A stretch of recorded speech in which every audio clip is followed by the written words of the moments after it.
ಎಲ್ರಿಗೂ ನಮಸ್ಕಾರ. ಆಸೆ ಧಾರಾವಾಹಿಯ ನಾಳಿನ ಸಂಚಿಕೆಯಲ್ಲಿ ಏನಾಗ್ತಿದೆ ಅಂತ ನೋಡ್ಕೊಂಡ್ ಬರೋಣ ಬನ್ನಿ. ಮೊದ್ಲಿಗೆ ಸೂರ್ಯ ಮೀನಾ ಇಬ್ರು ಸೇರಿ ಮಾತಾಡ್ಕೊತಿರ್ತಾರೆ. ನೋಡು ಮೀನಾ, ಇವ್ರು ಇಬ್ರು ಸೇರಿ ಸಮಸ್ಯೆನ ಇಷ್ಟು ದೊಡ್ಡದು ಮಾಡಿದ್ದಾರೆ ಅಂತ ಅಪ್ಪ ಅಷ್ಟೊಂದ್ ಸರಿ ಹೇಳಿದ್ದಾರೆ. ಈ ಕೇಸ್ ಮುಗಿಯೋವರೆಗೂ ಸ್ವಲ್ಪ ತಾಳ್ಮೆಯಿಂದ ಇರಿ ಅಂತ. ಇವ್ರಿಬ್ರು ನೋಡಿದ್ರೆ ಆ ಯಮ್ಮನ್ಗೆ ಯಾವನ್ ಕೈಲೋ ಚಾಟಿ ಓಡಿಸಿದ್ದಾರೆ. ಹಾಗಂತ ಸೂರ್ಯ ಹೇಳ್ತಿರೋವಾಗ ಈ ವಿಷಯದಲ್ಲಿ ಏನ್ ಮಾಡ್ಬೋದು ಅಂತ ಯೋಚನೆ ಮಾಡ್ಬೇಕು. ಮೊದ್ಲು ಹೇಳ್ಬೇಕು ಅಂದ್ರೆ ಇದನ್ನೆಲ್ಲ ನಮ್ ಲಾಯರ್ ಕೃಷ್ಣ ಅವ್ರ ಹತ್ರ ಮಾತಾಡಿದ್ರೇನೆ ಬೆಸ್ಟ್. ಇಲ್ಲ ಅಂದ್ರೆ ಸಮಸ್ಯೆ ಇನ್ನೂ ದೊಡ್ಡದಾಗ್ಬಿಡುತ್ತೆ ಅಂತಾಳೆ. ಇನ್ನೇನ್ ಮಾಡೋದು ಮೀನಾ, ಇವ್ರು ಮಾಡ್ತಿರೋ ತಪ್ಪುಗಳನ್ನೆಲ್ಲ ಸರಿ ಮಾಡದೇ ಆಗೋಯ್ತು. ಸರಿ, ಲಾಯರ್ ಹತ್ರ ಹೋಗಿ ಮಾತಾಡ್ಕೊಂಡ್ ಬರೋಣ ಬಾ ಅಂತಾನೆ. ಮೀನಾ ಸೂರ್ಯ ಇಬ್ರು ಲಾಯರ್ ಹತ್ರ ಬಂದು ಇರೋ ವಿಷಯನೆಲ್ಲಾನು ಹೇಳಿರ್ತಾರೆ. ಲಾಯರು ತಲೆ ಮೇಲೆ ಕೈ ಹೊತ್ಕೊಂಡು ಕೂತ್ಕೋತಾರೆ. ಅವ್ರ ಜೂನಿಯರ್ ಅವ್ರಿಗೆ ನೀರ್ ತಂದು ಕೊಡ್ತಾರೆ. ಅಯ್ಯೋ ಕೃಷ್ಣ ರಾಮ ಅಂತಿರುವಾಗ, ಏನ್ ಮೇಡಮ್ ನಿಮ್ ಹೆಸರನ್ನ ನೀವೇ ಕರೀತಿದ್ದೀರಲ್ಲ ಅಂತಾನೆ ಸೂರ್ಯ. ನಾನ್ ದೇವ್ರನ್ನಪ್ಪ ಕರ್ದಿದ್ದು, ನಿಮ್ ಅಮ್ಮನ್ಗೆ ಸ್ವಲ್ಪನಾದ್ರೂ ಬುದ್ಧಿ ಇದೆಯಾ ಇಲ್ವಾ ಅಂತ ಕೇಳ್ತಾರೆ. ಏನ್ ಮೇಡಮ್ ಈ ತರ ಹೇಳ್ತಿದ್ದೀರಾ ನಮ್ಮ ಅಮ್ಮನ್ ಬಗ್ಗೆ ಅಂತ ಸೂರ್ಯ ಕೇಳ್ತಾನೆ. ಬೇರೆ ಇನ್ಯಾವ ರೀತಿನಪ್ಪ ಹೇಳಕ್ಕಾಗುತ್ತೆ, ಅವ್ರಿಗೆ ಸ್ವಲ್ಪನಾದ್ರೂ ಬುದ್ಧಿ ಇದೆಯಾ ಇಲ್ವಾ ಅಂತ ಕೇಳ್ತಾರೆ. ಒಂದ್ ಹೆಣ್ಮಕ್ಳನ್ನ ಶೋರೂಮ್ ಬರಕ್ ಹೇಳಿ ಯಾರ್ ಕೈಲೋ ಹೊಡ್ಸಿದಾರಲ್ಲ, ಇದೆಲ್ಲ ಹೆಣ್ಮಕ್ಳು ಮಾಡೋ ಕೆಲ್ಸನ? ಏನೋ ನಮ್ ಸಕ್ಕರೆ ಕೋಪದಲ್ಲಿ ಆ ರೀತಿ ಮಾಡ್ಬಿಟ್ಟಿದ್ದಾರೆ ಮೇಡಮ್ ಅಂತ ಸೂರ್ಯ ಹೇಳ್ತಾನೆ. ಆಗ ಮೀನಾ, ಮೇಡಮ್ ಆ ಕಲ್ಯಾಣಿ ನಮ್ಮ ಮಾವನ್ ಜೀವಕ್ಕೆ ಆಪತ್ತು ಅಂತ ಸುಳ್ಳು ಹೇಳ್ಸಿದ್ಲು ಮೇಡಮ್. ನಮ್ ಕುಟುಂಬದಲ್ಲೇ ಅದು ದೊಡ್ಡ ಸಮಸ್ಯೆ ಆಗ್ಬಿಡ್ತು, ಅದಕ್ಕೆ ಅತ್ತೆ ಕೋಪದಲ್ಲಿ ಹಾಗೆ ಮಾಡ್ತಿದ್ದಾರೆ ಅಂತಾಳೆ ಮೀನಾ. ಅದಕ್ಕೆ ಅಂತ ಒಬ್ಳು ಹೆಣ್ಮಗಳನ್ನ ಈ ರೀತಿ ಒಡ್ಸೋದ ಅಂತಾರೆ ಲಾಯರ್. ತಪ್ಪೇ ಮೇಡಮ್, ಆದ್ರೆ 3 ಜನ ಸೊಸೆಯರಲ್ಲಿ ಆ ಕಲ್ಯಾಣಿ ಅಂದ್ರೆ ಅತ್ತೆಗೆ ತುಂಬಾನೇ ಇಷ್ಟ. ತಾನು ಒಪ್ಪಿ ಮದುವೆ ಮಾಡ್ಕೊಂಡು ಕರ್ಕೊಂಡ್ ಬಂದ ಸೊಸೆ ಈ ತರ ಮಾಡ್ಬಿಟ್ಲಲ್ಲ ಅಂತ ಅತ್ತೆಗೆ ತುಂಬಾನೇ ಕೋಪ. ಅದ್ರಿಂದಾನೇ ಅವ್ರ ಆ ರೀತಿ ಮಾಡಿರೋರು ಅಂತ ಮೀನಾ ಹೇಳ್ತಾಳೆ. ಮತ್ತೆ ತುಂಬಾನೇ ಒಳ್ಳೆಯವರು ಅಂತಿರುವಾಗ ನೀವೇನ್ ಹೇಳಿದ್ರು ಸರಿನೇ, ಅದ್ ಯಾವ್ದು ನಡೆಯಲ್ಲ. ಆ ಅಸೋಸಿಯೇಷನ್ ತುಂಬಾನೇ ಸ್ಟ್ರಾಂಗು. ಆ ಅಮ್ಮನ್ಗೆ ಕೋರ್ಟ್ ನಲ್ಲಿ ಒಳ್ಳೆ ಹೆಸರು ಬೇರೆ ಇದೆ. ಆ ಅಮ್ಮ ಈ ದೈವ ಸಮಸ್ಯೆ ಮದ್ವೆ ಬಂದ್ರೆ ಖಂಡಿತ ಈ ಕೇಸ್ ಹೋಯ್ತು ಅಂತಾನೆ. ಹಾಗಂತ ಲಾಯರ್ ಹೇಳ್ತಿರುವಾಗ ಬೇರೆ ಏನು ಮಾಡಕ್ಕಾಗಲ್ವಾ ಮೇಡಮ್ ಅಂತಾನೆ ಸೂರ್ಯ. ಇನ್ನೇನಪ್ಪ ಮಾಡಕ್ಕಾಗುತ್ತೆ, ಆ ಕಲ್ಯಾಣಿ ಬೇರೆ ಡೈವರ್ಸ್ ಬೇಡ ಅಂತ ಹೇಳಿದ್ದಾರೆ. ಈ ಅಮ್ಮ ಏನಾದ್ರು ಈ ಕೇಸ್ ಪರವಾಗಿ ನಿಂತ್ಕೊಂಡ್ರೆ ಡೈವರ್ಸ್ ಗ್ಯಾರಂಟಿ ಸಿಗೋಲ್ಲ ಅಂತಾರೆ. ಅವರು ಪಿಟಿಷನ್ ಎಲ್ಲಾನು ಚೆನ್ನಾಗಿ ಕೊಡ್ತಾರೆ. ಅವರು ಸಾಧಾರಣದವರಲ್ಲಪ್ಪ. ಹಾಗಂತ ಲಾಯರ್ ಹೇಳ್ತಿರುವಾಗ, ಮೇಡಮ್ ಇದಕ್ಕೆ ಬೇರೆ ಇನ್ನೇನ್ ಮಾಡ್ಬೋದು ಅಂತಾಳೆ ಮೀನಾ. ಏನು ಮಾಡಕ್ಕಾಗಲ್ಲಪ್ಪ ಅಂತ ಲಾಯರ್ ಹೇಳ್ತಾರೆ. ಏನ್ ಮೇಡಮ್ ಈ ತರ ಹೇಳ್ಬಿಟ್ರಿ, ಆ ಪೌಡ್ರು ಮತ್ತೆ ಏನಾದ್ರು ನಮ್ಮ ಮನೆಗೆ ವಾಪಸ್ ಬಂದ್ಬಿಟ್ರೆ ನಮ್ ಕುಟುಂಬದಲ್ಲಿ ಯಾರು ನೆಮ್ಮದಿಯಾಗಿರೋಕ್ಕಾಗಲ್ಲ. ನಮ್ಮಪ್ಪ ತುಂಬಾನೇ ತಾಳ್ಮೆ ಇರೋರು ಮೇಡಮ್, ಅವರನ್ನು ಕೂಡ ಲೆಕ್ಕಕ್ಕೆ ತಗೊಳ್ದೆ ಆ ಅಮ್ಮ ತುಂಬಾನೇ ತಪ್ಪು ಮಾಡ್ತಾನೆ ಇದ್ದಾಳೆ. ಹಾಗಂತ ಸೂರ್ಯ ಹೇಳ್ತಿರುವಾಗ ಮೀನಾ, ಮೇಡಮ್ ನಮ್ಮ ಮಾವ ಕುಟುಂಬದಲ್ಲಿರೋರೆಲ್ಲ ಒಟ್ಟಾಗಿರ್ಬೇಕು ಅಂತ ಆಸೆ ಪಡೋರು. ಆದ್ರೆ ಆ ಕಲ್ಯಾಣಿ ಮಾಡಿರೋ ತಪ್ಪನ್ನ ಯಾರು ಒಪ್ಕೊಳಕ್ಕಾಗಲ್ಲ. ಅದರಿಂದನೇ ಮಾವನು ಈ ಡೈವರ್ಸ್ ಬೇಕೇ ಬೇಕು ಅಂತ ಕೇಳ್ತಿರೋದು ಅಂತಾಳೆ. ಮೇಡಮ್ ನೀವ್ ಹೇಳ್ದಾಗೆ ಡೈವರ್ಸ್ ಏನಾದ್ರು ಸಿಕ್ಕಿಲ್ಲ ಅಂದ್ರೆ ನಮ್ಮ ಮನೆಯವ್ರಿಗೆಲ್ಲ ತುಂಬಾನೇ ತೊಂದರೆ ಆಗ್ಬಿಡುತ್ತೆ ಮೇಡಮ್. ಆಯಮ್ಮ ಮನೇನೆ ಕ್ರಿಕೆಟ್ ಗ್ರೌಂಡ್ ಮಾಡ್ಕೊಂಡು ಆಟ ಆಡಕ್ ಮಾಡ್ಬಿಡ್ತಾಳೆ. ನೀವ್ ಹೇಗಾದ್ರೂ ಡೈವರ್ಸ್ ಕೊಡ್ಸ್ಲೇಬೇಕು ಮೇಡಮ್ ಅಂತಾನೆ ಸೂರ್ಯ. ನೀನ್ ಹೇಳೋದೆಲ್ಲ ಸರಿನೇನಪ್ಪ, ಆದ್ರೆ ರೋಹಿಣಿ ಮಾಡಿರೋದು ತಪ್ಪೇನೆ. ಹಾಗಂತ ಲಾಯರ್ ಹೇಳ್ತಿರೋವಾಗ, ಕಲ್ಯಾಣಿ ಮೇಡಮ್ ಅಂತಾನೆ ಸೂರ್ಯ. ಕಲ್ಯಾಣಿ ಮಾಡ್ತಿರೋದೆಲ್ಲ ತಪ್ಪೇನೆ, ಆ ಲೇಡಿಗೆ ಅದೆಲ್ಲ ಅರ್ಥ ಆಗ್ಬೇಕಲ್ವಾ? ಅವ್ರಿಗೆ ಯಾರು ಅರ್ಥ ಮಾಡಿಸ್ತಾರೆ? ನಾವೇನೇ ಮಾತಾಡಕ್ ಹೋದ್ರು ಆಯಮ್ಮ ನಮ್ಮನ್ನ ಮಾತಾಡಕ್ಕೆ ಬಿಡಲ್ಲ. ಅವರು ತೊಂದರೆಗೊಳಗಾಗಿರೋ ಹೆಣ್ಮಕ್ಳು ಪರವಾಗಿ ನಿಂತು ಮಾತಾಡ್ತಾರೆ. ಹಾಗಂತ ಲಾಯರ್ ಹೇಳ್ತಿರೋವಾಗ ಸೂರ್ಯ, ಮೇಡಮ್ ಈಗ ಇಲ್ಲಿ ಸಮಸ್ಯೆ ಆಗಿರೋದು ಕಲ್ಯಾಣಿಗಿಂತ ನಮ್ಮನೆಯವ್ರಿಗೆ ಮೇಡಮ್ ಅಂತಾನೆ. ಈಗ ನೀವು ನನ್ ಜೊತೆ ಹೇಳ್ತಿರೋದೆಲ್ಲ ಮುಖ್ಯ ಅಲ್ಲಪ್ಪ, ನನ್ಗೆ ಕಲ್ಯಾಣಿ ಬಗ್ಗೆ ಚೆನ್ನಾಗೇ ಗೊತ್ತು. ಇದೆಲ್ಲ ಆ ಯಮ್ಮನ್ ಗೊತ್ತಾಗ್ಬೇಕು, ಅದೇನೇ ಈಗ ಮುಖ್ಯ. ನಿಮ್ಮಲ್ಲೇ ಯಾರಾದ್ರೂ ಒಬ್ರು ಆ ಯಮ್ಮನ್ಗೆ ಅರ್ಥ ಮಾಡಿಸಿ, ಆಗ್ಲೇ ನಾವು ಕೇಸ್ ಗೆಲ್ಲಕ್ ಸಾಧ್ಯ ಅಂತಾರೆ. ಆಗ ಮೀನಾ, ಸರಿ ಮೇಡಮ್ ನಾವ್ ಅವ್ರ ಜೊತೆ ಮಾತಾಡಕ್ಕೆ ಪ್ರಯತ್ನ ಮಾಡ್ತೀವಿ ಅಂತಾಳೆ. ಹಾಗೇನಾದ್ರೂ ನಡ್ದ್ರೇನೆ ಈ ಡಿವೋರ್ಸ್ ಕೇಸ್ ನ ಕಂಟಿನ್ಯೂ ಮಾಡಕ್ಕೆ ಸಾಧ್ಯ ಆಗುತ್ತೆ. ಇಲ್ಲ ಅಂದ್ರೆ ಕೇಸ್ ಪೆಂಡಿಂಗ್ ಅಲ್ಲೇ ನಿಂತ್ಕೊಳ್ಳುತ್ತೆ. ಅದು ಇಲ್ಲ ಅಂದ್ರೆ ಕಲ್ಯಾಣಿ ಪರವಾಗಿ ಜಡ್ಜ್ಮೆಂಟ್ ಸಿಕ್ಬಿಡುತ್ತೆ ಅಂತಾರೆ ಲಾಯರ್. ಸರಿ ಮೇಡಮ್, ಈ ಸಮಸ್ಯೆನ ಮುಗಿಸಿ ನಿಮ್ಮನ್ನ ನೋಡಕ್ ಬರ್ತೀವಿ ಅಂತಾನೆ ಸೂರ್ಯ. ಸರಿಯಾಗಿ ನೋಡ್ಕೊಳ್ಳಿ, ಇನ್ಮೇಲೆ ಆ ಕಲ್ಯಾಣಿ ಜೊತೆ ಸಮಸ್ಯೆ ಮಾಡ್ಕೊಳ್ಳೋದು, ಯಾರನ್ನಾದ್ರೂ ಬಿಟ್ಟು ಓಡಿಸೋದು, ಈ ಬುದ್ಧಿ ಕೆಟ್ಟಿರೋ ಕೆಲಸನೆಲ್ಲಾನು ಮಾಡ್ಬೇಡ ಅಂತ ನಿಮ್ಮಮ್ಮನ್ಗೆ ಸ್ವಲ್ಪ ಹೇಳಿ ಅಂತಾರೆ. ಅದನ್ನೆಲ್ಲ ನಾನು ಹೇಳಕ್ ಆಗಲ್ಲ ಮೇಡಮ್, ನಾನು ಹೇಳಿದ್ರು ಅವ್ರು ಕೇಳಲ್ಲ. ಈಗ ನಾವು ಹೇಗಾದ್ರೂ ಮಾಡಿ ಆ ಅಸೋಸಿಯೇಷನ್ ಮೆಂಬರ್ ಹತ್ರ ಮಾತಾಡಿ ನ್ಯಾಯನ ನಮ್ ಪರವಾಗಿರೋ ಹಾಗೆ ನೋಡ್ಕೋಬೇಕು ಮೇಡಮ್. ಬರ್ತೀವಿ ಮೇಡಮ್ ಅಂತ ಹೇಳಿ ಸೂರ್ಯ ಮೀನಾ ಇಬ್ರು ಅಲ್ಲಿಂದ ಎದ್ದು ಹೊರಗಡೆ ಬರ್ತಾರೆ. ಈ ಕಡೆ ಕಸ್ತೂರಿ ಅವ್ರ ಮನೆಯಲ್ಲಿ ವಿಡಿಯೋ ಮಾಡ್ತಾ ಇರ್ತಾರೆ. ಕಸ್ತೂರಿ ಅವರು ಒಟ್ಟನ್ನ ಹೇಳಿ ಬಿಡಿಸ್ತಾ ಇರ್ತಾರೆ. ಮೀನಾ ಕೂಡ ಅಲ್ಲೇ ಇರ್ತಾಳೆ. ಅವಳು ಒಂದ್ ಬೊಟ್ಟು ಹೇಳ್ತಾಳೆ, ನಮಗ್ ಸ್ವಂತ ಆದ್ರೆ ಅದನ್ನ ಬೇರೆಯವರೆಲ್ಲ ಉಪಯೋಗಿಸ್ತಾರೆ ಅಂತ. ಆಗ ಅಲ್ಲಿ ಕಸ್ತೂರಿ ಅವರು ಕಾಶಿನಾಥ್ ಅವರು ಇಬ್ರು ಆ ಒಟ್ಟನ್ನ ಬಿಡ್ಸಕ್ಕಾಗಲ್ಲ. ಮೀನಾ ಇದಕ್ ಉತ್ತರ ಏನಮ್ಮ ಅಂತ ಕೇಳ್ತಾರೆ ಕಸ್ತೂರಿ. ಎಷ್ಟೋ ಆಂಟಿ ಅಂತ ಮೀನಾ ಹೇಳ್ತಾಳೆ. ಹೌದಲ್ವೇನಮ್ಮ, ನಮ್ಮ ಹೆಸರನ್ನ ಬೇರೆಯವ್ರ ತಾನೇ ತುಂಬಾನೇ ಯೂಸ್ ಮಾಡೋದು, ನಾವು ಬೇರೆಯವ್ರನ್ನ ತಾನೇ ಕರೆಯೋದು, ನಮ್ಮ ಹೆಸರನ್ನ ನಾವು ಎಲ್ಲಿ ಕರಿತೀವಿ ಅಂತಾರೆ ಕಸ್ತೂರಿ. ನಾನು ಮುಂದಿನ ವಿಡಿಯೋದಲ್ಲಿ ಇದನ್ನೆಲ್ಲ ಯೂಸ್ ಮಾಡ್ಕೋತೀನಿ ಅಂತ ಕಾಶಿನಾಥ್ ಅವ್ರು ಹೇಳ್ತಾರೆ. ಆಗ ಅಷ್ಟರಲ್ಲಿ ಕಾಲಿಂಗ್ ಬೆಲ್ ಸೌಂಡ್ ಆಗುತ್ತೆ. ಜೋರಾಗಿ ಕಾಲಿಂಗ್ ಬೆಲ್ ಪದೇ ಪದೇ ಸೌಂಡ್ ಆಗ್ತಿರೋದನ್ನ ನೋಡ್ಯಾ ಕಾಲಿಂಗ್ ಬೆಲ್ ಹೇಗ್ ಬಡ್ಕೋತಿದೆ, ಖಂಡಿತ ಈಗ ನಿಮ್ ಅತ್ತೆನೆ ಬಂದಿರ್ತಾಳೆ, ಇವಳೇನ ನನ್ನ ಹೆಸರನ್ನ ಜಾಸ್ತಿ ಯೂಸ್ ಮಾಡೋದು ಅಂತ ಕಸ್ತೂರಿ ಹೇಳಿ ಡೋರ್ನ ಓಪನ್ ಮಾಡ್ತಾಳೆ. ಬರ್ತಿದ್ದೀನಿ ಬೆಲ್ ಹೊಡಿತಾನೆ ಇರ್ಬೇಡ ಅಂತ ಹೇಳ್ತಿರೋವಾಗ ಶಾಂತಿ ಒಳಗ್ ಬರ್ತಾಳೆ. ನಾವು ವಿಡಿಯೋ ಮಾಡ್ತಿದೀವಿ, ಇವತ್ತು ಒಗ್ಟೆ ಇಟ್ಟಿದೀವಿ ಗೊತ್ತಾ. ಮೀನಾ ಕೂಡ ಒಂದು ಒಗ್ಟನ್ನ ಸೂಪರ್ ಆಗಿ ಹೇಳಿದ್ಲು ಅಂತಾರೆ ಕಸ್ತೂರಿ. ಅದೇನು ಅಂದ್ರೆ ಅಂತ ಹೇಳಕ್ ಹೋಗ್ತಿರೋವಾಗ ನಾನೇನು ಒಗ್ಟು ಕೇಳಕ ಬಂದಿದ್ದೀನಿ, ಅದ್ರ ಅವಶ್ಯಕತೆ ನನ್ಗೇನಿಲ್ಲ. ಮೀನಾ, ನೀನು ಸೂರ್ಯ ಇಬ್ರು ಲಾಯರ್ನ ನೋಡಕ್ ಹೋಗಿದ್ರಲ್ಲ, ಏನ್ ಹೇಳಿದ್ರು ಅಂತ ಕೇಳ್ತಾಳೆ ಶಾಂತಿ. ಆ ಅಸೋಸಿಯೇಷನ್ ಅವರು ರೋಹಿಣಿಗೋಸ್ಕರ ಕೋರ್ಟ್ ನಲ್ಲಿ ಬಂದು ಅವ್ಳ ಪರವಾಗಿ ಮಾತಾಡಕ್ ನಿಂತ್ರೆ ಈ ಕೇಸ್ ಮುಂದೆ ಮುಂದೆ ಹೋಗ್ತಾನೆ ಇರುತ್ತೆ. ಡಿವೋರ್ಸ್ ಸಿಗೋದು ಕಷ್ಟ ಅಂತ ಹೇಳಿದ್ರು ಅಂತಾಳೆ. ಹೌದು ಅತ್ತೆ, ತೊಂದರೆಗೊಳಗಾಗಿ ಹೆಣ್ಮಕ್ಳು ಪರವಾಗಿ ನಿಂತ್ಕೊಳ್ಳೋರು ಅವರು. ಹಾಗಂತ ಮೀನಾ ಹೇಳ್ತಿರೋವಾಗ ಅವಳಿಂದ ನನ್ ಮಗ ತಾನೇ ಸಂಕಟ ಅನುಭವಿಸ್ತಿರೋದು, ಅವಳೆಲ್ಲಿ ಸಂಕಟ ಅನುಭವಿಸ್ತಿದ್ದಾಳೆ ಅಂತಾಳೆ. ಅವ್ರಿಗೆ ಅವಳ ಬಗ್ಗೆ ಏನ್ ಗೊತ್ತು ಅತ್ತೆ, ರೋಹಿಣಿ ಬಗ್ಗೆ ಅವ್ರಿಗೆ ಅರ್ಥ ಮಾಡಿಸ್ಬೇಕು. ಹಾಗಂತ ಮೀನಾ ಹೇಳ್ತಿರೋವಾಗ ಅವಳ ಬಗ್ಗೆ ಇದುವರೆಗೂ ನನಗೆ ಏನು ಗೊತ್ತಿಲ್ಲ, ಸರಿ ಬೇರೆ ಇನ್ನೇನ್ ಹೇಳಿದ್ರು ಅಂತಾಳೆ ಶಾಂತಿ. ಆಗ ಮೀನಾ ಅವ್ರು ಹೇಳ್ದಾಗೆ ನಿಮ್ಗೆ ಬುದ್ಧಿ ಇಲ್ಲ ಅಂತ ನಾನು ಏನಾದ್ರು ಹೇಳ್ಬಿಟ್ರೆ ನೀವು ಆಮೇಲೆ ನನ್ ಜೊತೆ ಜಗಳಾಡಕ್ ಶುರು ಮಾಡ್ತೀರಾ ಅನ್ಕೋತಿರ್ತಾಳೆ. ಆಗ ಶಾಂತಿ ನಿನ್ನೆ ತಾನೇ ಕೇಳ್ತಿರೋದು. ಹಾಗಂತ ಶಾಂತಿ ಹೇಳ್ತಾಳೆ, ಹಾಗಲ್ಲ ಅತ್ತೆ, ರೋಹಿಣಿಗೆ ಆ ಗಾಯತ್ರಿ ಮೇಡಮ್ ಸಪೋರ್ಟ್ ಮಾಡ್ತಿದಾರಂತೆ ಅಂತಾಳೆ. ನನಗೋಸ್ಕರನೇ ಅಂತಾನೆ ಇಂಥ ಸಮಸ್ಯೆಗಳೆಲ್ಲ ಅದು ಎಲ್ಲೆಲ್ಲಿಂದ ಬರುತ್ತೋ ಅಂತ ಶಾಂತಿ ಹೇಳ್ಕೊತಿರೋವಾಗ ಎಲ್ಲ ನೀನ್ ಮಾಡಿದ ತಪ್ಪಿಂದಾನೇ ತಾನೆ ರೋಹಿಣಿನ ಶೋರೂಮ್ ನಲ್ಲಿ ಗೂಡಾಕಿ ನೀನು ನಿನ್ ಮಗನು ಹೊರ್ಚಿದೀರಾ, ಅದ್ರಿಂದಾನೇ ಅಲ್ವಾ ಅವಳು ಕಂಪ್ಲೇಂಟ್ ಕೊಡಕ್ ಹೋಗಿದ್ದು. ಹಾಗಂತ ಕಸ್ತೂರಿ ಹೇಳ್ತಿರೋವಾಗ ಹೌದೌದು, ಏನೇ ತಪ್ಪಾಗಿರ್ಲಿ ಒಬ್ಳು ಹೆಣ್ಮಗ್ಳನ್ನ ಈ ರೀತಿಯೆಲ್ಲ ಹೊಡ್ಸ್ಬಾರ್ದು, ಇದು ತುಂಬಾ ಇನ್ಕ್ಯೂಮರ್ ಆಗಿರೋ ವಿಷಯ ಅಂತಾರೆ. ಏನಂದ್ರೆ ಅವರು ಅಂತ ಶಾಂತಿ ಕೇಳ್ತಿರೋವಾಗ ಮನದಾಭಿಮಾನ ಇಲ್ಲೇ ಇರೋರು ಅಂತ ಹೇಳ್ತಿದ್ದಾರೆ ಅಂತಾರೆ ಕಸ್ತೂರಿ. ಅಂತವ್ರಿಗೆಲ್ಲ ಎಂತ ಮನದಾಭಿಮಾನ ತೋರಿಸ್ಬೇಕು ಅಂತಾಳೆ ಶಾಂತಿ. ಅತ್ತೆ, ಆ ರೋಹಿಣಿಗೆ ಹೀಗೆ ಗಾಯತ್ರಿ ಅವರು ಸಪೋರ್ಟ್ ಮಾಡ್ತಾನೆ ಇದ್ರೆ ಈ ಕೇಸ್ ನಲ್ಲಿ ತುಂಬಾ ಸಮಸ್ಯೆಗಳು ಬರುತ್ತೆ ಅಂತ ಹೇಳಿದ್ರು ಅಂತಾಳೆ. ಸರಿ ಸರಿ, ನಾನು ಎಲ್ಲಾನು ನೋಡ್ಕೋತೀನಿ, ನೀನು ಹೋಗು ಅಂತಾಳೆ ಶಾಂತಿ. ನಾನು ನೀನ್ ಬರ್ತೀನಿ ಆಂಟಿ ಅಂತ ಹೇಳಿ ಮೀನಾ ಅಲ್ಲಿಂದ ಹೊರಡ್ತಾಳೆ. ಕಸ್ತೂರಿ ನಾನು ವಿಡಿಯೋ ಎಡಿಟ್ ಮಾಡಕ್ ಹೋಗ್ತೀನಿ ಅಂತ ಕಾಶಿನಾಥ್ ಕೂಡ ಅಲ್ಲಿಂದ ಹೋಗ್ತಾರೆ. ಆಗ ಅಲ್ಲಿಗೆ ವಿಚಾರ ಬರ್ತಾಳೆ, ಈ ಪಾಲ್ನವನ್ನೇ ಸಂಭಾಳಿಸೋಕಾಗ್ತಿಲ್ಲ, ಇನ್ ಇವ್ಳ ಪರವಾಗಿ ವಕಾಲತ್ತು ಇಸ್ಕೊಂಡು ಇನ್ನೊಬ್ರು ಬೇರೆ ಬಂದಿದ್ದಾರೆ. ಹಾಗಂತ ಶಾಂತಿ ಬೈಕೊತಿರೋವಾಗ ಏನ್ ಟೀಚರ್ ಇಷ್ಟೊಂದು ಟೆನ್ಷನ್ ಮಾಡ್ಕೊಂಡಿದ್ದೀರಾ ಅಂತ ವಿಚಾರಷ್ಟು ಹೇಳ್ಕೊಂಡ್ ಬರ್ತಾಳೆ. ಬಾ ವಿಶಾಲು, ನನಗ್ ಟೆನ್ಷನ್ ಕೊಡೋಕೆ ಅಂತಾನೆ ತುಂಬಾ ಜನ ಇದಾರಲ್ಲ ಅಂತಾಳೆ ಶಾಂತಿ. ಆ ಅಮ್ಮ ಅಸೋಸಿಯೇಷನ್ ಅವಳು ಇದಾಳಲ್ಲ, ಅವಳ ಬಗ್ಗೆ ವಿಚಾರಿಸು ಅಂತ ಹೇಳಿದ್ನಲ್ಲ, ವಿಚಾರಿಸ್ತೀಯ ಅಂತಾಳೆ ಶಾಂತಿ. ಚೆನ್ನಾಗಿ ವಿಚಾರಿಸಿದೀನಿ ಟೀಚರ್, ಹೆಣ್ಮಕ್ಳಿಗೆ ಏನಾದ್ರು ಆಪತ್ ಬಂದ್ರೆ ಆಯಮ್ಮ ಮುಂದೆ ನಿಂತು ಎಲ್ಲಾನು ನೋಡ್ಕೋತಾರಂತೆ. ಹಾಗಂತ ವಿಶಾಲು ಹೇಳ್ತಿರೋವಾಗ ಅದು ಒಳ್ಳೆ ಕೆಲ್ಸ ತಾನೆ, ಹೆಣ್ಮಕ್ಳು ಕಷ್ಟದಲ್ಲಿದ್ರೆ ಅವ್ರಿಗೆ ಆಧಾರವಾಗಿರ್ತಾರಲ್ಲ ಅಂತಾರೆ ಕಸ್ತೂರಿ. ಅಲ್ಲೆಲ್ಲ ಒಳ್ಳೆ ಹೆಣ್ಮಕ್ಳಿಗೋಸ್ಕರ ಇರ್ಬೇಕು, ಇಂಥ ಪಾರ್ಟ್ನರ್ನವ್ರಿಗೆಲ್ಲ ಸಪೋರ್ಟ್ ಮಾಡ್ತಾಳಂತ ಯಮ್ಮ ಅಂತಾಳೆ ಶಾಂತಿ. ಇದರಿಂದ ಮನೋಜ್ಗೆ ಡೈವರ್ಸ್ ಸಿಗೋದು ಲೇಟ್ ಆಗುತ್ತೆ ಅಂತ ಆ ಲಾಯರ್ ಹೇಳಿದ್ದಾರೆ. ಅಯ್ಯೋ, ನನ್ ಏನ್ ಮಾಡ್ಬೇಕು ಅಂತಾನೆ ಗೊತ್ತಾಗ್ತಿಲ್ವಲ್ಲ ಅಂತ ಶಾಂತಿ ಹೇಳ್ತಿರೋವಾಗ ಮಾಸ್ಟರ್, ಈ ತರ ಸಂಘಗಳನ್ನ ಮಾಡ್ಕೊಂಡು ಕೆಲವರು ಸುಮ್ನೆ ಏನಾದ್ರು ಮಾಡ್ತಾನೆ ಇರ್ತಾರೆ, ಅವರೆಲ್ಲ ನಿಜವಾಗ್ಲೂ ಸೇವೆ ಮಾಡಕ್ಕೆ ಅಂತ ಬರಲ್ಲ ಅಂತ ವಿಚಾರ ಹೇಳ್ತಿರೋವಾಗ ಇನ್ನೇನ್ ಮಾಡ್ತಾರೆ ಅಂತ ಶಾಂತಿ ಕೇಳ್ತಾಳೆ. ಎಲ್ರು ದುಡ್ಡು ಸಂಪಾದನೆ ಮಾಡಕ್ಕೆ ಬರೋದು ಮಾಸ್ಟರ್, ಯಾವ್ದಾದ್ರು ಒಂದ್ ಸಂಘನ ಶುರು ಮಾಡಿ ಹೆಣ್ಮಕ್ಳಿಗೋಸ್ಕರನೇ ಇರೋದು, ಮಕ್ಳಿಗೋಸ್ಕರನೇ ಇರೋದು ಅಂತ ಸುಮ್ನೆ ಏನೇನಾದ್ರು ಹೇಳ್ತಾನೆ ಇರ್ತಾರೆ, ಆದ್ರೆ ಒಳಗೊಳಗೆ ಇದರಿಂದಾನೆ ದುಡ್ಡು ಮಾಡ್ಕೊತಿರ್ತಾರೆ ಅವರೆಲ್ಲರೂ. ಹಾಗಂತ ವಿಶಾಲು ಹೇಳ್ತಿರೋವಾಗ ಎಲ್ಲರೂ ಅದೇ ರೀತಿ ಇರಲ್ಲ ವಿಶಾಲು, ಕೆಲವು ಜನ ನಿಜವಾಗ್ಲೂ ತೊಂದರೆಗೊಳಗಾಗಿರೋರ್ ಪರ ಬಂದು ನಿಂತ್ಕೋತಾರೆ. ಹಾಗಂತ ಕಸ್ತೂರಿ ಹೇಳ್ತಿರೋವಾಗ ವಿಶಾಲು, ಹಾಗಂತ ಎಲ್ರೂ ನಂಬಕ್ಕಾಗಲ್ಲ ಕಸ್ತೂರಿ. ಟೀಚರ್, ಆ ಅಮ್ಮನ್ನ ಮಾತಾಡೋ ರೀತಿಲಿ ಮಾತಾಡ್ಸಿದ್ರೆ ಎಲ್ಲ ಸರಿ ಹೋಗುತ್ತೆ ಅಂತಾಳೆ. ಮಾತಾಡೋದು ಅಂದ್ರೇನು ಅರ್ಥ ಆಗ್ತಿಲ್ಲ ಅಂತ ಶಾಂತಿ ಕೇಳ್ತಿರೋವಾಗ ಸ್ವಲ್ಪ ದುಡ್ಡು ಕೊಟ್ರೆ ಎಲ್ಲ ಸರಿ ಹೋಗುತ್ತೆ ಟೀಚರ್, ಆಗ ಅವರು ರೋಹಿಣಿನ ಬಿಟ್ಟು ಮನೋಜ್ಗೆ ಬಂದು ಸಪೋರ್ಟ್ ಮಾಡ್ತಾರೆ ಅಂತಾಳೆ. ಏನು ಲಂಚ ಕೂಡ ಕೇಳ್ತಿದ್ಯಾ ಅಂತ ಕಸ್ತೂರಿ ಕೇಳ್ತಿರೋವಾಗ ನಮ್ಮೂರ್ನಲ್ಲಿ ಇದೇನು ಹೊಸ್ತಾ, ನಮ್ ಕೆಲ್ಸ ಆಗ್ಬೇಕು ಅಂದ್ರೆ ಸ್ವಲ್ಪ ದುಡ್ಡನ್ನ ಕೊಡ್ಲೇಬೇಕು ಅಂತಾಳೆ ವಿಶಾಲು. ಶಾಂತಿ ಎಷ್ಟು ದುಡ್ಡು ಕೊಡ್ಬೇಕು ಅಂತ ಕೇಳ್ತಾಳೆ. ನಿಮ್ ಕೈಯಲ್ಲಿ ಎಷ್ಟಾಗುತ್ತೆ ಟೀಚರ್ ಅಂತ ವಿಶಾಲು ಕೇಳ್ತಾಳೆ. 10,000 ಎಲ್ಲ ಕೊಟ್ರೆ ಸಾಕಾ ಅಂತ ಕೇಳ್ತಾಳೆ ಶಾಂತಿ.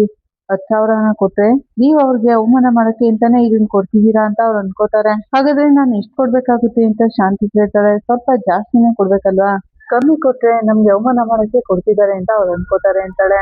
ನೀನ್ ಎಷ್ಟು ಕೊಡ್ಬೇಕು ಅಂತ ಶಾಂತಿ ಕೇಳ್ತಿರೋವಾಗ ಅದೇನಂದ್ರೆ ಅವ್ರು 1 ಲಕ್ಷ ರೂಪಾಯಿನಾದ್ರೂ ಸಿಗುತ್ತೆ ಅಂತ ಅನ್ಕೊಂಡ್ಬಿಟ್ಟಿರ್ತಾರೆ ಮಾಸ್ಟರ್ ಅಂತ ವಿಶಾಲಿ ಹೇಳ್ತಿರೋವಾಗ ಶಾಂತಿ 1 ಲಕ್ಷನ ಅಂತ ಕೇಳ್ತಾಳೆ. ಅಷ್ಟೊಂದು ದುಡ್ಡನ್ನ ನಾನು ಇಲ್ಲಿಂದ ತರ್ಲಿ ವಿಶಾಲು ಅಂತ ಶಾಂತಿ ಕೇಳ್ತಿರೋವಾಗ ನಿಮ್ ಮಗನ ಹತ್ರ ಕೇಳಿ ಮಾಸ್ಟರ್. ಹಾಗಂತ ವಿಶಾಲಿ ಹೇಳ್ತಾಳೆ, ಅವನೇ ಸಾಲದಲ್ಲಿದ್ದಾನೆ, ನಾನು ಯಾರ ಹತ್ರ ಹೋಗಿ ಕೇಳಿ ಅಂತಾಳೆ ಶಾಂತಿ. ಕಸ್ತೂರಿ ಅವರು ಅಲ್ಲೇ ನಿಂತಿರೋದನ್ನ ನೋಡಿ ಕಸ್ತೂರಿ ಅನ್ಕೊಂಡು ಹೋಗ್ತಾಳೆ. ನನ್ನನ್ ಮಾತ್ರ ಕೇಳ್ಬೇಡ, ಅದು ಲಂಚ ಕೊಡಕ್ ಬೇರೆ ಕೇಳ್ತಿದ್ಯಾ, ನನ್ನ ಹತ್ರ ದುಡ್ಡಿದ್ರು ಅದನ್ನ ನಾನ್ ಕೊಡಲ್ಲ, ಅದು ಅಲ್ಲದೆ ನನ್ನ ಹತ್ರ ಅಷ್ಟು ದುಡ್ಡು ಇಲ್ಲ ಅಂತಾಳೆ ಕಸ್ತೂರಿ. ಆಗ ಶಾಂತಿ, ನನ್ಗೆ ಅವಶ್ಯಕತೆ ಬಿದ್ದಾಗ ನನ್ಗೆ ಸಹಾಯ ಮಾಡಕ್ಕೆ ಯಾರು ಇಲ್ಲ ಅಂತಾಳೆ.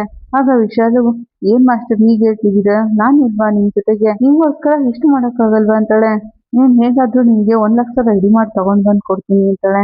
ಏನ್ ಸಾಲನ ಅಂತ ಶಾಂತಿ ಹೇಳ್ತಾಳೆ. ನಿಮ್ ಕೈಯಿಂದ ಒಂದ್ ಸೈನ್ ಮಾಡಿ ಸಾಕು ಮಾಸ್ಟರ್, ನಾನ್ ತಗೊಂಡ್ ಬಂದ್ ಕೊಡ್ತೀನಿ ಅಂತಾಳೆ ಕಸ್ತೂರಿ. ಈಗ ನೀವು ದುಡ್ಡನ್ನ ಯಮ್ಮನ್ ಕೊಡಿ, ಆ ಯಮ್ಮ ರೋಹಿಣಿನ ಬಿಟ್ಟು ಮನೋಜ್ ಪರವಾಗಿ ಬಂದ್ಬಿಡ್ತಾರೆ ಅಂತಾಳೆ ವಿಶಾಲು. ಆಗ ಶಾಂತಿ ತುಂಬಾ ಥ್ಯಾಂಕ್ಸ್ ವಿಶಾಲು ಅಂತಾಳೆ.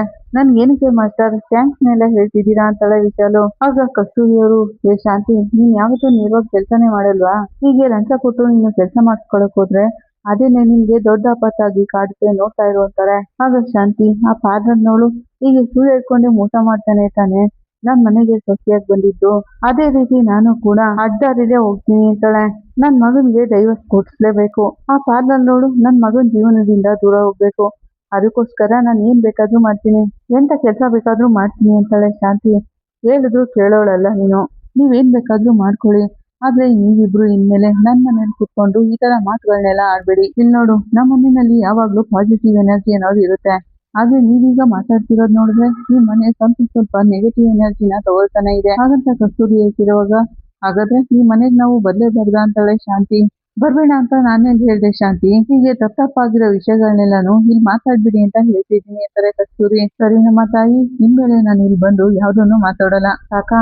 ಬಾ ವಿಶಾಲು, ನಾವ್ ಇಲ್ಲಿಂದ ಹೊರಡೋಣ ಅಂತ ಶಾಂತಿ ಅಲ್ಲಿಂದ ಹೊರಟೋಗ್ತಾಳೆ. ಈ ಕಡೆ ಶಾಂತಿ ಶ್ರುತಿ ಹೋಟೆಲ್ಗೆ ಬರ್ತಾಳೆ. ಆಗಲ್ಲಿ ರವಿ, ಯಾಕಮ್ಮ ಟೇಬಲ್ ಬುಕ್ ಮಾಡಕ್ ಹೇಳಿದ್ರಿ? ಇದು ನಮ್ಮ ಹೋಟೆಲ್ಲೇ ತಾನೆ, ಎಲ್ ಬೇಕಾದ್ರೂ ಕುತ್ಕೊಂಡ್ ಮಾತಾಡಿ, ಯಾರ್ ಬರ್ತಾರೆ ಇಲ್ಲಿಗೆ ಅಂತ ಕೇಳ್ತಾನೆ. ಆಗ ಶ್ರುತಿ ಅಲ್ಲಿಗೆ ಬರ್ತಾಳೆ. ಹಾಯ್ ಅತ್ತೆ ಅಂತಾಳೆ. ರೋಹಿಣಿ ಒಂದು ಅಸೋಸಿಯೇಷನ್ ಹೋಗಿ ನಮ್ ಮೇಲೆ ಕಂಪ್ಲೇಂಟ್ ಕೊಟ್ಟಿದ್ದಾಳಲ್ಲ, ಆ ಅಸೋಸಿಯೇಷನ್ ನಲ್ಲಿ ಇದಾರಲ್ಲ ಒಬ್ರಮ್ಮ, ಅವ್ರನ್ನ ಇಲ್ಲಿಗೆ ಬರಕ್ ಹೇಳಿದ್ನಿ ಅಂತಾಳೆ ಶಾಂತಿ. ನೀವೇನಕ್ಕಮ್ಮ ಅವ್ರನ್ನ ಇಲ್ಲಿಗೆ ಬರಕ್ ಹೇಳಿದ್ನಿ ಅಂತ ರವಿ ಕೇಳ್ತಾನೆ. ಅವ್ರು ಆ ಪಾರ್ಲರ್ನ ಬಿಟ್ಟು ನಮ್ ಪರವಾಗಿ ನಿಂತ್ಕೊಳ್ಳಿ ಅಂತ, ಇಲ್ಲಾಂದ್ರೆ ಅವಶ್ಯಕತೆ ಇಲ್ಲದೆ ಏನೇನೋ ಸಮಸ್ಯೆ ಆಗ್ತವೆ, ಇದರಿಂದ ನಮ್ ಕುಟುಂಬಕ್ಕೆ ಕೆಟ್ಟ ಹೆಸರು. ಮನಸ್ಸಿಗೆ ಮದುವೆ ಮಾಡ್ಬೇಕು ಅಂತ ಹುಡುಗಿನ ಹುಡುಕ್ತಾ ಇದ್ದೀನಿ. ಇಂಥ ಸಮಯದಲ್ಲಿ ಈ ಸಮಸ್ಯೆಗಳೆಲ್ಲ ಬಂದ್ರೆ ಅವ್ನಿಗೆ ಮದುವೆ ಮಾಡೋಕೇನೆ ಪ್ರಾಬ್ಲಮ್ ಆಗ್ಬಿಡುತ್ತೆ ಹಾಗಂತ ಶಾಂತಿ ಹೇಳ್ತಿರೋವಾಗ, ಸಮಸ್ಯೆನ ಸರಿಪಡಿಸ್ತಿದ್ದೀರಾ ಅಂದ್ರೆ ಓಕೆ ಅತ್ತೆ, ಬನ್ನಿ ಕುತ್ಕೊಳ್ಳಿ ಅಂತಾಳೆ ಶ್ರುತಿ. ಆಗ ಅಲ್ಲಿಗೆ ಅಸೋಸಿಯೇಷನ್ ಮೆಂಬರ್ ಗಾಯತ್ರಿ ಬರ್ತಾರೆ. ಬನ್ನಿ ಕೂತ್ಕೊಳ್ಳಿ, ನಿಮ್ಗೋಸ್ಕರನ ಅಂತಾನೆ ಟೇಬಲ್ ನ ಬುಕ್ ಮಾಡಕ್ ಹೇಳಿದ್ದೆ ಅಂತಾಳೆ ಶಾಂತಿ. ಏನ್ ತಗೋತೀರಾ ಅಂತ ಶಾಂತಿ ಕೇಳ್ತಾಳೆ. ಇಲ್ಲಿ ಅಂತ ಗಾಯತ್ರಿ ಹೇಳ್ತಾರೆ. ಇದು ನಮ್ ರೆಸ್ಟೋರೆಂಟೆ, ಇವನು ನನ್ 3ನೇ ಮಗ ರವಿ, ಇವಳು ಅವ್ನ ವೈಫು ಶ್ರುತಿ ಅಂತ ಹೇಳ್ತಾಳೆ. ಇಬ್ರು ಹೋಟೆಲ್ ಬಿಸ್ನೆಸ್ ಮಾಡ್ತಿರೋದಾ ಹಾಗಂತ ಗಾಯತ್ರಿ ಹೇಳ್ತಾರೆ. ಆಗ ಶಾಂತಿ ಹಾ ಅಂತ ಹೇಳಕ್ ಬರ್ತಾಳೆ. ಇಲ್ಲ ಮೇಡಮ್, ನಾನ್ ಮಾತ್ರ ಓದ್ಕೊಂಡು ಹೋಟೆಲ್ ಶೆಫ್ ಆಗಿದ್ದೀನಿ, ನನ್ ವೈಫು ಈ ರೆಸ್ಟೋರೆಂಟ್ ನ ರೀಸೆಂಟ್ ಆಗಿ ಸ್ಟಾರ್ಟ್ ಮಾಡಿದ್ಲು. ಓ ವೆರಿ ಗುಡ್ ಅಂತ ಗಾಯತ್ರಿ ಹೇಳ್ತಾರೆ. ಥ್ಯಾಂಕ್ ಯು ಅಂತ ಶ್ರುತಿ ಹೇಳ್ತಾಳೆ. ನನ್ಗೆ 3 ಜನ ಸೊಸೆಯರು, ಅದ್ರಲ್ಲಿ ಶ್ರುತಿನೇ ಕೊನೆಯವಳು. ಇವಳನ್ನ ನಾನು ಚೆನ್ನಾಗಿ ನೋಡ್ಕೋತೀನಿ. ನನ್ 2ನೇ ಸೊಸೆ ಸಾಧಾರಣ ಕುಟುಂಬದಿಂದ ಬಂದವಳು, ನಾನು ಅದನ್ನೆಲ್ಲ ಯೋಚನೆನೇ ಮಾಡಲ್ಲ, ಅವಳನ್ನ ನನ್ ಮಗಳು ತರನೇ ನೋಡ್ಕೋತೀನಿ ಹಾಗಂತ ಶಾಂತಿ ಹೇಳ್ತಿರುವಾಗ ಶ್ರುತಿ ಕೆಮ್ತಾಳೆ. ರವಿ ಕಣ್ಬಿಡ್ತಾನೆ. ಆಗ ಶಾಂತಿ, ನನ್ ಸೊಸೆಯನ್ನ ನಾನು ಒಂದೇ ತರ ನೋಡ್ಕೋತೀನಿ, ನಾನು ಯಾರಿಗೂ ತಾರತಮ್ಯ ಮಾಡಕ್ ಹೋಗಲ್ಲ, ನನ್ಗೆ 3 ಜನನು ಒಂದೇ ಅಂತಾಳೆ. ಆಗ ಶ್ರುತಿ ಆಗ್ತಿಲ್ಲ ಅಂತಾಳೆ. ಆಗ ಶಾಂತಿ ಶ್ರುತಿ ಕಡೆ ನೋಡ್ತಿರುವಾಗ, ಇಲ್ಲ ಅತ್ತೆ, ಇದನ್ನೆಲ್ಲಾನು ಕೇಳಿಸ್ಕೊಳಕ್ ಆಗ್ತಿಲ್ಲ ಅಂತಾಳೆ. ನನ್ಗೆ ಇಲ್ಲಿರಕ್ಕಾಗಲ್ಲ, ಕೆಲ್ಸ ಇದೆ, ನೀವ್ ಮಾತಾಡಿ ಅಂತೇಳಿ ಶ್ರುತಿ ಅಲ್ಲಿಂದ ಹೊರಟೋಗ್ತಾಳೆ. ಹೊಸದಾಗಿ ಯಾರು ಕರೆದ್ರು ನಾನು ಹೋಗಲ್ಲ, ರೋಹಿಣಿ ಬಗ್ಗೆ ಮಾತಾಡ್ಬೇಕು ಅಂದ್ರಲ್ಲ, ಅದಕ್ಕೆ ನಾನು ಇಲ್ಲಿಗೆ ಬಂದಿದ್ದು ಅಂತ ಗಾಯತ್ರಿ ದೇವಿ ಹೇಳ್ತಾರೆ. ನಿಮ್ಗೆ ರೋಹಿಣಿ ಬಗ್ಗೆ ಏನೂ ಗೊತ್ತಿಲ್ಲ, ಅವಳ ಮೇಲೆ ಅನುಕಂಪ ಬಂದು ನೀವ್ ಅವಳ ಪರವಾಗಿ ಮಾತಾಡ್ತಿದ್ದೀರಾ, ಆದ್ರೆ ನಿಮ್ಗೆ ಅವಳ ಜೊತೆ ಎಲ್ಲ ಗೊತ್ತಾದ್ರೆ ನೀವ್ ಅವಳನ್ನ ದೂರ ಇಡ್ತೀರಾ. ಇದೆಲ್ಲ ನಿಮ್ಗೆ ಅರ್ಥ ಆಗ್ಲಿ ಅಂತಾನೆ ನಿಮ್ಮನ್ನ ಇಲ್ಲಿಗೆ ಬರಕ್ ಹೇಳಿದ್ದು ಅಂತಾಳೆ ಶಾಂತಿ. ಅಂತದೇನ್ ವಿಷಯ ಇದೆ ಹೇಳಿ ಅಂತ ಗಾಯತ್ರಿ ಹೇಳ್ತಾರೆ. ಮೊದ್ಲೆಲ್ಲ ನಾನು ಅವಳನ್ನ ತಲೆ ಮೇಲೆ ಹೊತ್ಕೊಂಡು ಮೆರೆಸ್ತಿದ್ದೆ, ನಿಜವಾಗ್ಲೂ ನಾನು ಅವಳ ಮೇಲೆ ತುಂಬಾ ಪ್ರೀತಿ ಅಭಿಮಾನ ಇಟ್ಕೊಂಡಿದ್ದೆ, ನನ್ಗೆ ತುಂಬಾ ಇಷ್ಟ ಆದ್ರು ಅಂತಾನೆ ನನ್ ಮಗನ್ಗೆ ಮದುವೆ ಮಾಡ್ಕೊಂಡು ಕರ್ಕೊಂಡ್ ಬಂದೆ. ನನ್ ಮಗನ್ಗೆ ತುಂಬಾ ದೊಡ್ಡ ಜನ ಎಲ್ಲ ಹೆಣ್ ಕೊಡ್ತೀನಿ ಅಂತ ಮುಂದೆ ಬಂದ್ರು, ಆದ್ರೂ ರೋಹಿಣಿನ ಇಷ್ಟಪಟ್ಟು ನಾನು ನನ್ನ ಮಗನ್ಗೆ ಮದುವೆ ಮಾಡಿಸ್ದೆ. ಆದ್ರೆ ಅವಳೇನೆ ನಾನು ಮಲೇಷ್ಯಾದಲ್ಲಿ ದೊಡ್ಡ ಶ್ರೀಮಂತೆ, ನಮ್ಮಪ್ಪ ಮಲೇಷ್ಯಾದಲ್ಲಿ ಬಿಸ್ನೆಸ್ ಮಾಡ್ತಿದಾರೆ ಅಂತ ಸುಳ್ಳು ಹೇಳ್ಕೊಂಡು ಏಮಾರ್ಸಿ ನಮ್ಮ ಮನೆಗ್ ಸೊಸೆಯಾಗಿ ಬಂದು ಹಾಗಂತ ಶಾಂತಿ ಹೇಳ್ತಿರೋವಾಗ, ಸಾಕು ಇದನ್ ಹೇಳಕ್ಕೆನಾ ನನ್ನ ಇಲ್ಲಿ ಕರ್ಸಿದ್ದು, ಅದ್ ಮಾತ್ರ ಅಲ್ಲ ಅಂತ ಶಾಂತಿ ಹೇಳ್ತಿರೋವಾಗ, ಇಲ್ಲಿ ನೋಡಿ ರೋಹಿಣಿ ಒಬ್ಳು ನೊಂದಿರೋ ಹೆಣ್ಮಗಳು ನಮ್ಮ ಅಸೋಸಿಯೇಷನ್ ಬಂದು ಕಂಪ್ಲೇಂಟ್ ಕೊಟ್ಟಿದ್ದಾಳೆ, ಅದಕ್ಕೆ ಅವಳಿಗಾಗಿ ಅಸೋಸಿಯೇಷನ್ ಪರವಾಗಿ ಈ ಕೇಸ್ ನಾನ್ ತಗೊಂಡಿದ್ದೀನಿ. ನಿಮ್ ತರ ಅತ್ತೆದಿರು ತುಂಬಾ ಜನ ಸೊಸೆಯ ಮೇಲೆ ಕಂಪ್ಲೇಂಟ್ ಕೊಟ್ಟಿರೋದನ್ನ ನೋಡಿದೀನಿ, ಆದ್ರೆ ನನ್ ಸರ್ವಿಸ್ ನಲ್ಲೇ ಇಂಥ ಕೇಸ್ ನೋಡೇ ಇಲ್ಲ. ಬೇರೆ ಇನ್ನೇನಾದ್ರೂ ಹೇಳಿದ್ರೆ ಹೇಳ್ಬಿಡಿ ಅಂತಾರೆ. ಮತ್ತೆ ಟೈಮ್ ನೋಡ್ಕೊಂಡು ಬೇರೆ ಇನ್ನೇನಾದ್ರೂ ಹೇಳಿದ್ರೆ ಹೇಳ್ಬಿಡಿ, ನಾನು ಇನ್ ಹೋಗ್ಬೇಕು ಅಂತ ಗಾಯತ್ರಿ ಹೇಳ್ತಾರೆ. ರೋಹಿಣಿದು ಯಾವ ತಪ್ಪು ಇಲ್ಲ ಅಂತ ನನಗ್ ಚೆನ್ನಾಗ್ ಗೊತ್ತಿದೆ, ಅವಳ ಮೇಲೆ ಡೊಮೆಸ್ಟಿಕ್ ವೈಲೆನ್ಸ್ ಮಾಡ್ತಿದ್ದೀರಾ ನೀವು, ಅವಳಿಗೆ ಹಿಂಸೆ ಕೊಡ್ತಿದ್ದೀರಾ, ಇದೆಲ್ಲ ನನಗೆ ಗೊತ್ತಿದ್ದೇನೆ, ನಾನು ಅವಳಿಗೆ ಸಪೋರ್ಟ್ ಮಾಡ್ತಿರೋದು ಅಂತಾರೆ ಗಾಯತ್ರಿ. ಇಲ್ಲ ಅವಳು ಹೇಳಿದ್ದೇನೆ ಕೇಳ್ಕೊಂಡು ನಿರ್ಧಾರ ಮಾಡ್ತಿರೋದು ಸರಿಯಲ್ಲ, ಅವಳು ಬೇಕು ಅಂತಾನೆ ನನ್ ಮೇಲೆ ತುಂಬಾನೇ ಸುಳ್ಳುಗಳನ್ನ ಹೇಳಿದಾಳೆ. ನನ್ ಮಗ ತುಂಬಾನೇ ಒಳ್ಳೆಯವನು, ಅವನ ಜೊತೆ ಅವಳು ನಿಜವಾಗ್ಲೂ ಚೆನ್ನಾಗಿ ಸಂಸಾರ ಮಾಡ್ಕೊಂಡು ಹೋಗಿದ್ರೆ ಅವಳನ್ನ ಕೊನೆವರೆಗೂ ರಾಣಿ ತರ ನೋಡ್ಕೋತಿದ್ದ, ಹಾಗಂತ ಶಾಂತಿ ಹೇಳ್ತಿರೋವಾಗ ನೀವೇನೇ ಹೇಳಿದ್ರು ನಾನ್ ನಂಬಕ್ಕೆ ತಯಾರಿಲ್ಲ. ನೀವೇನೇ ಮಾತಾಡೋದಿದ್ರು ಕೋರ್ಟ್ನಲ್ಲಿ ಬಂದು ಮಾತಾಡ್ಕೊಳ್ಳಿ ಅಂತ ಗಾಯತ್ರಿ ದೇವಿ ಹೇಳ್ತಾರೆ. ನಿಮ್ ಮಗನ್ಗೆ ಅದೇ ಡೈವರ್ಸ್ ಸಿಕ್ಬಿಡುತ್ತೆ ಅಂತ ನಾನ್ ನೋಡ್ಕೋತೀನಿ ಅಂತಿರೋವಾಗ, ಇಲ್ಲ ಮೇಡಮ್ ನಾನು ಹೇಳೋದನ್ನು ಸ್ವಲ್ಪ ಕೇಳಿ ಮೇಡಮ್ ಅಂತಾಳೆ ಶಾಂತಿ. ಏನ್ ಹೇಳಕ್ ಬರ್ತಿದ್ದೀರಾ ನೀವು? ಹಾಗಂತ ಗಾಯತ್ರಿ ಹೇಳ್ತಾರೆ. ಸ್ವಲ್ಪ ನಿಮ್ ಬ್ಯಾಗ್ ಕೊಡಿ, ನಾನು ಅದ್ರಲ್ಲಿ ಇರ್ತೀನಿ ಅಂತ ಶಾಂತಿ ಹೇಳ್ತಾಳೆ. ಏನದು ಅಂತ ಕೇಳ್ತಾರೆ ಗಾಯತ್ರಿ. ಏನೂ ಇಲ್ಲ ಸುಮ್ಮನೆ ಅಂತ ಶಾಂತಿ ಅವ್ರ ಬ್ಯಾಗ್ ನಲ್ಲಿ ದುಡ್ಡು ಇಡ್ತಾ ಇರ್ತಾಳೆ. ಅದನ್ನೆಲ್ಲ ಗಾಯತ್ರಿ ದೇವಿ ವಿಡಿಯೋ ರೆಕಾರ್ಡ್ ಮಾಡ್ಕೋತಾರೆ. ನಾನು ಇದ್ರಲ್ಲಿ ದುಡ್ಡು ಇಟ್ಟಿದ್ದೀನಿ, ಆ ರೋಹಿಣಿಗೆ ಸಪೋರ್ಟ್ ಮಾಡೋದನ್ನ ನೀವು ಬಿಟ್ಬಿಡಿ. ಅದೇನಂದ್ರೆ ಅವ್ರಿಬ್ರು ಡೈವರ್ಸ್ ಕೇಸು ಆದಷ್ಟು ಬೇಗ ಕೋರ್ಟ್ ನಲ್ಲಿ ಮುಗಿಯೋದ್ರಲ್ಲಿದೆ. ಮಧ್ಯದಲ್ಲಿ ನೀವೇನಾದ್ರೂ ಬಂದು ಈ ತರ ಸಮಸ್ಯೆ ಮಾಡಿದ್ರೆ ಅವ್ರಿಗೆ ಡೈವರ್ಸ್ ಸಿಗೋದು ಕಷ್ಟ ಆಗ್ಬಿಡುತ್ತೆ. ಹಾಗಂತ ಶಾಂತಿ ಹೇಳ್ತಿರೋವಾಗ ಮೊದಲು ಅದನ್ನ ಅಲ್ಲಿಂದ ಎತ್ಕೊಳ್ಳಿ ಅಂತಾರೆ. ಶಾಂತಿ ಮುಖ ನೋಡ್ತಾಳೆ. ಎತ್ಕೊಳ್ಳಿ ಅಂತ ಹೇಳ್ತಿದ್ದೀನಲ್ಲ ಅಂತ ಗಾಯತ್ರಿ ದೇವಿ ಹೇಳ್ತಾರೆ. ಶಾಂತಿ ದುಡ್ಡನ್ನ ವಾಪಸ್ ಎತ್ಕೋತಾಳೆ. ನಾನು ಈ ಅಸೋಸಿಯೇಷನ್ ನ ನ್ಯಾಯವಾಗಿ ನಡ್ಸ್ಕೊಂಡು ಹೋಗ್ತಿದ್ದೀನಿ. ನೀವು ಆರಂಭದಲ್ಲೇ ರೋಹಿಣಿ ಬಗ್ಗೆ ಹೇಳ್ತಿರೋವಾಗ ನಾನು ನೀವ್ ಹೇಳಿದ್ನೆಲ್ಲನೂ ಸ್ವಲ್ಪ ನಂಬಿಟ್ಟಿದ್ದೆ. ನಾನು ಎಲ್ಲೋ ರೋಹಿಣಿ ಬಗ್ಗೆ ತಪ್ಪಾಗಿ ಅರ್ಥ ಮಾಡ್ಕೊಂಡಿದ್ದಾನೇನೋ ಅಂತ ಅನ್ಕೊಂಡೆ. ನೀವ್ ಯಾವಾಗ ನನ್ನ ಬ್ಯಾಗ್ ನಲ್ಲಿ ದುಡ್ಡಿಟ್ಟು ಆಗ್ಲೇ ನನಗೆ ಗೊತ್ತಾಗ್ಬಿಟ್ಟು ದುಡ್ಡು ಕೊಟ್ಟು ನಿಮ್ ತಪ್ಪನೆಲ್ಲಾನು ಮುಚ್ಚಾಕ್ತಿದ್ದೀರಾ. ಹಾಗಂತ ಗಾಯತ್ರಿ ಹೇಳ್ತಿರುವಾಗ ಅಯ್ಯಯ್ಯೋ ಹಾಗೆಲ್ಲ ಏನೂ ಇಲ್ಲ. ಹಾಗಂತ ಶಾಂತಿ ಹೇಳ್ತಿರ್ಬೇಕಾದ್ರೆ ಸಾಕು ನಿಲ್ಸಿ, ನೀವು ದುಡ್ಡು ಕೊಡಕ್ ಬಂದಿದ್ನೆಲ್ಲಾನು ನಾನು ರೆಕಾರ್ಡ್ ಮಾಡ್ಕೊಂಡಿದ್ದೀನಿ. ಈ ವಿಡಿಯೋಸ್ ಒಂದೇ ಸಾಕು. ಈ ರೀತಿ ದುಡ್ಡು ಕೊಟ್ಟು ಒಂದ್ ಹೆಣ್ಣಿನ ಜೀವನನೇ ಹಾಳು ಮಾಡ್ತಿದ್ದೀರಾ ನೀವು. ನಾನಂತೂ ನಿಮ್ಮನ್ನ ಸುಮ್ಮನೆ ಬಿಡಲ್ಲ ಅಂತ ಗಾಯತ್ರಿ ದೇವಿ ಅಲ್ಲಿಂದ ಎದ್ದೋಗ್ತಾರೆ. ಅಯ್ಯೋ ಮೇಡಮ್ ನಾನು ಹೇಳೋದನ್ನ ಸ್ವಲ್ಪ ಕೇಳಿ ಅಂತ ಶಾಂತಿ ಹೇಳಕ್ ಹೋಗ್ತಾಳೆ. ಮೇಡಮ್ ನಾನು ಹೇಳೋದನ್ನ ಕೇಳಿ ಅಂತ ಶಾಂತಿ ಅವ್ರ ಹಿಂದೆ ಹೋಗ್ತಿದ್ರು ಗಾಯತ್ರಿ ಹೊರಟೋಗ್ತಾರೆ. ಆಗ ಶಾಂತಿ ಬಂದು ಲೇ ಏನೋ ಇದು, ಸ್ವಲ್ಪ ದುಡ್ಡು ಕೊಟ್ಟು ಈ ವಿಷಯನ ಮುಚ್ಚಾಕೋಣ ಅನ್ಕೊಂಡೆ, ಈ ಅಮ್ಮ ಏನೋ ಇಷ್ಟೊಂದು ಕೋಪ ಮಾಡ್ಕೊಂಡು ಹೋಗ್ತಿದ್ದಾಳೆ ಅಂತಾಳೆ. ನಿಮ್ಗೆ ಯಾರಮ್ಮ ಅವ್ರಿಗೆ ದುಡ್ಡು ಕೊಡಕ್ ಹೇಳಿದ್ದು ಅಂತ ರವಿ ಕೇಳ್ತಾನೆ. ಆಗ ಶ್ರುತಿ ಅತ್ತೆ ಇದೆಲ್ಲ ತುಂಬಾ ತಪ್ಪು, ನೀವು ಅವ್ರ ಹತ್ರ ನಿಜ ಹೇಳಿ ಎಲ್ಲಾನು ಸರಿ ಮಾಡ್ತೀನಿ ಅಂತ ತಾನೇ ಹೇಳಿದ್ದು ಅಂತಾಳೆ. ಇಂಥವ್ರೆಲ್ಲ ದುಡ್ಡು ತಗೊಳಲ್ಲ ಅತ್ತೆ, ಈ ತರ ಸಮಾಜ ಸೇವೆ ಮಾಡೋರ್ಗೆ ಯಾರಾದ್ರೂ ದುಡ್ಡು ಕೊಡಕ್ ಹೋಗ್ತಾರಾ? ನೀವ್ ಮಾಡ್ತಿರೋದು ದೊಡ್ಡ ಅಫೆನ್ಸು, ನಿಮ್ಮನ್ನ ಇಷ್ಟಕ್ಕೇನೆ ಅರೆಸ್ಟ್ ಮಾಡ್ತಾರೆ ಅಂತಾಳೆ ಶ್ರುತಿ. ಏನು ರವಿ ಶ್ರುತಿ ಈ ತರ ಹೇಳ್ತಿದ್ದಾರೆ ಅಂತ ಶಾಂತಿ ಕೇಳ್ತಾಳೆ. ಹೌದಮ್ಮ ನೀವು ಮೊದ್ಲೇನೆ ನಮ್ ಜೊತೆ ಇದನ್ನೆಲ್ಲ ಹೇಳಿದ್ರೆ ನಾನ್ ದುಡ್ಡು ಕೊಡಕ್ಕೆ ಬಿಡ್ತಿರ್ಲಿಲ್ಲ ಅಂತಾನೆ.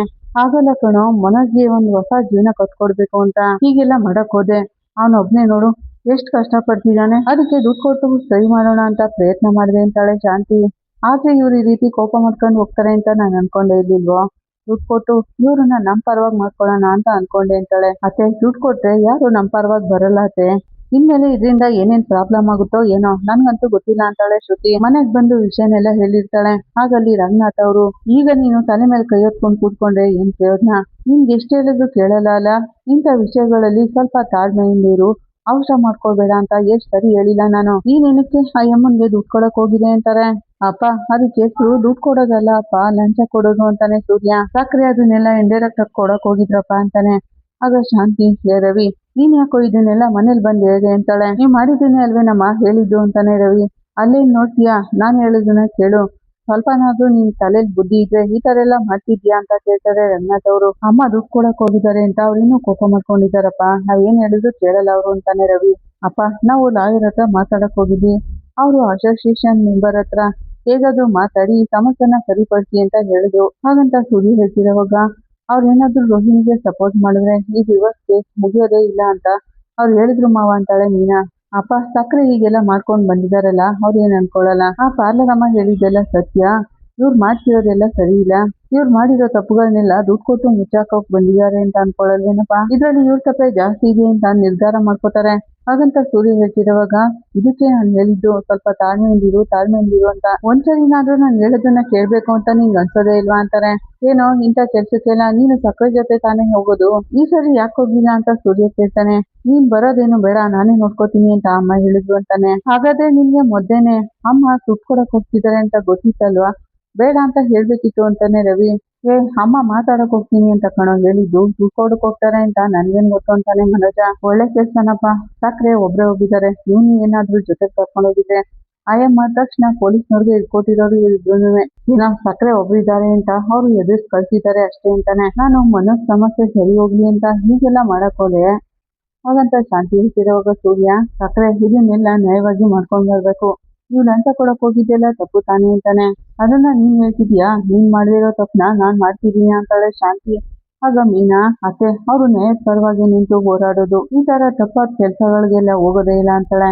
ಆರಂಭದಿಂದನೂ ನೀನ್ ಮಾಡ್ತಿರೋದಿಲ್ಲ ಸಮಸ್ಯೆನ ಮುಳುಗೋಗುವಂತದ್ದೇ. ಹಾಗಂತ ರಂಗನಾಥ್ ಅವರು ಹೇಳ್ತಿರೋವಾಗ ನಾನ್ ಮತ್ತೆ ಆ ಯಮನ್ ಜೊತೆ ಮಾತಾಡಿ ಅಂತ ಶಾಂತಿ ಹೇಳಕ್ ಬರ್ತಾಳೆ. ಏನ್ ಸಾಕ್ರೆ ಈಗ ಆಗಿರೋದೆಲ್ಲ ಸಾಲ್ದ? ನೀವು ಮತ್ತೆ ಆ ಯಮ್ಮನ್ ಜೊತೆ ಮಾತಾಡಕ್ ಹೋದ್ರೆ ಆ ಯಮ್ಮ ಖಂಡಿತವಾಗ್ಲೂ ನಿಮ್ಮನ್ನ ಪೊಲೀಸ್ನವ್ರು ಇಟ್ಕೊಡ್ತಾಳೆ. ನೀನ್ ಆ ರೀತಿ ಎಲ್ಲ ಮಾಡೋ ಅವಶ್ಯಕತೆ ಇಲ್ಲ. ಮಾತಾಡದೆ ಸುಮ್ಮನೆ ಇದ್ಬಿಟ್ರೆ ಅಷ್ಟೇ ಸಾಕು ಅಂತಾರೆ ರಂಗನಾಥ್ ಅವರು. ಸೂರ್ಯ, ಆ ಯಶಸ್ವಿ ಮನೆಯಲ್ಲಿರೋ ಯಮ್ಮ ರೋಹಿಣಿಗೆ ಸಪೋರ್ಟ್ ಮಾಡ್ತಿದ್ದಾರೆ. ರಂಗನಾಥ್ ಅವರು ಹಾಗಂತಿರೋವಾಗ ಆ ಪಾಲರಮ್ಮ ನಾಟಕ ಮಾಡ್ಕೊಂಡು ಎಲ್ಲರನ್ನು ಯಮಸ್ತಿದ್ದಾಳಪ್ಪ ಅಂತಾನೆ. ಹೇಗಾದ್ರೂ ಮಾಡಿ ರೋಹಿಣಿ ಎಂತವಳು ಅಂತ ಅವ್ರಿಗೆ ಅರ್ಥ ಮಾಡಿಸ್ಬೇಕು ಕಣ. ಮನೋಜನ ಹೇಗೆಲ್ಲ ಯಮರ್ಸಿದ್ಲು, ನಮ್ ಕುಟುಂಬಕ್ಕೆ ಏನೆಲ್ಲ ತೊಂದರೆ ಕೊಟ್ಟಿದ್ದಾಳೆ, ಯಾವ ರೀತಿ ತಪ್ಪು ಮಾಡಿದ್ದಾಳೆ ನಮ್ ಕುಟುಂಬದಲ್ಲಿ, ಅದೆಲ್ಲಾನು ಆ ಯಮ್ಮನ್ಗೆ ಅರ್ಥ ಮಾಡಿಸ್ಬೇಕು. ಇದು ದುಡ್ಡು ಕೊಟ್ಟು ಸರಿ ಮಾಡುವಂತದ್ದಲ್ಲ. ಹೇಗಾದ್ರೂ ಆ ಯಮ್ಮನ್ನ ನೋಡಿ ಈ ಸಮಸ್ಯೆನೆಲ್ಲ ಸರಿ ಮಾಡುವಂತಾರೆ. ಅವ್ರಗಳಿಗೆ ರೋಹಿಣಿ ನಿಜವಾದ ಮುಖ ಏನು ಅಂತ ಗೊತ್ತಾದ್ರೆ ಸಪೋರ್ಟ್ ಮಾಡೋದನ್ನ ನಿಲ್ಲಿಸ್ತಾರೆ. ಆಗ್ಲೇನೆ ಈ ಡಿವೋರ್ಸ್ ಕೇಸ್ ಎಲ್ಲ ಮುಗಿಯೋಕ್ ಬರೋದು. ಇಲ್ಲ ಅಂದ್ರೆ ಹೀಗೆ ಮುಂದುವರಿತಾನೆ ಇರುತ್ತೆ. ಹೌದಪ್ಪ, ಹೇಗಾದ್ರೂ ಮಾಡಿ ಈ ಸಮಸ್ಯೆನ ಮುಗಿಸ್ಬೇಕು ಅಂತಾನೆ ಸೂರ್ಯ ಮೊದ್ಲು ಯಮುನ ಮೀಟ್ ಮಾಡಿ ಅವ್ರಿಗೆ ಹೇಗೆ ಅರ್ಥ ಮಾಡ್ಸೋದು ಅನ್ನೋದನ್ನ ನೋಡು ಅಂತಾರೆ ರಂಗನಾಥ್ ಅವರು. ನೋಡು ಶಾಂತಿ, ಇನ್ಮೇಲೆ ನನ್ ಗೊತ್ತಿಲ್ದಿರೋ ಹಾಗೆ ಏನು ಮಾಡಕ್ ಹೋಗ್ಬೇಡ. ಮಕ್ಕಳಿಗೆ ನಾವು ಬುದ್ಧಿ ಹೇಳ್ಬೇಕು, ಅವರೇ ನಮಗ್ ಬುದ್ಧಿ ಹೇಳೋ ತರ ನಡ್ಕೋಬಾರ್ದು ಹಾಗಂತ ರಂಗನಾಥ್ ಅವರು ಬೈದು ಹೋಗ್ತಾರೆ. ಈ ಕಡೆ ಮನೋಜ, ಅಮ್ಮ ಏನಮ್ಮ ಇದು ನೀನ್ ಹೇಳ್ತಿರೋದ್ ನೋಡ್ರಿ, ಈ ಕೇಸ್ ಇವತ್ತೇ ಮುಗ್ದೋಗುತ್ತೆ ಅನ್ಕೊಂಡಿದ್ದೆ, ನನಗ್ ಮದ್ವೆ ಯಾವಾಗಮ್ಮ ಮಾಡ್ತೀರಾ ಅಂತ ಕೇಳ್ತಾನೆ. ಯೋಚನೆ ಮಾಡ್ಬೇಡ್ವೋ, ಒಂದ್ ಒಳ್ಳೆ ಹುಡುಗಿನ ನೋಡಿ ನೀನು ಮದ್ವೆ ಮಾಡ್ತೀನೇ ನಾನು ಇಲ್ಲಿಂದ ಹೋಗೋದು ಹಾಗಂತ ಶಾಂತಿ ಹೇಳ್ತಿರುವಾಗ ಮನೋಜ್ ಅವ್ರು ಕೈ ಇಟ್ಕೋತಾನೆ. ಆದ್ರೂ ಶಾಂತಿ ಅಲ್ಲಿಂದ ಎದ್ದೋಗ್ತಾಳೆ. ಇಲ್ಲಿಗೆ ಸಂಚಿಕೆ ಮುಕ್ತಾಯ ಆಗುತ್ತೆ. ನಿಮ್ಗೆ ಇಷ್ಟ ಆದ್ರೆ ಲೈಕ್ ಮಾಡಿ, ಕಮೆಂಟ್ ಮಾಡಿ, ಸಬ್ಸ್ಕ್ರೈಬ್ ಮಾಡಿ. Thank you.